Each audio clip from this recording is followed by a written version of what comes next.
Magandang umaga mga ka-happy hour. Narito ang mga balita para sa MBC TV Network News Update 9 AM edition. AFP nakaalerto kahit walang na-monitor na banta ngayong holiday season.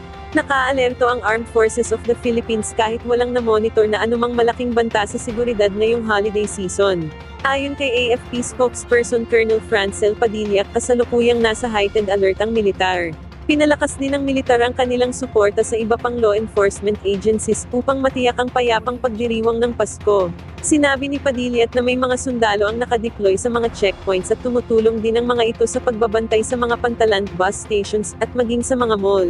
Sa kabila ng kaunting bilang, nakabantay din ng AFP sa mga Communist Insurgents Group o NPA, ito ay kahit wala na silang kakayanang maglunsad ng malaking operasyon.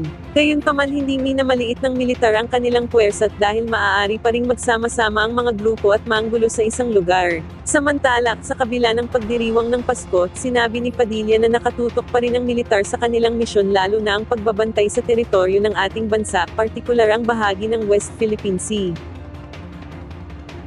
Sa iba pang balita, Christmas Carnival sa Marikina Riverbanks, dinagsa ng mga namamasyal. Paskong pasyalan na all-in-one ang ilan sa mga kababayan natin ay pinili na mamasyal sa Christmas Carnival sa Marikina Riverbanks Center, na mamasyal doon ng mga pamilya, magkakaibigan at magkasintahan. Mayroong bazaar at carnival kung saan talagang matutuwa ang mga bata sa iba't ibang rides, tampok doon ang Ferris wheel, roller coaster, Vikings, at iba pang rides. Ayon sa ilang pamilyang naruroon, hindi sila nakalabas kahapon dahil sa maulang panahon. Samantala, nakabantay naman ang Marikina PNP sa lugar upang tiyakin ang kaayusan at seguridad sa naturang lugar.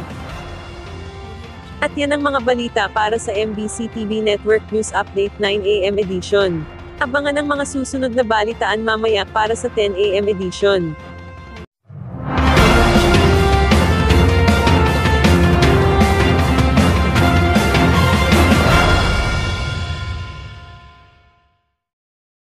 Mga ka-happy hour, kung gusto mong manood ang mga balita sa MBC TV Network News Update, mag-subscribe sa aming YouTube channel, i-like ang aming Facebook page, at i-follow sa aming TikTok account.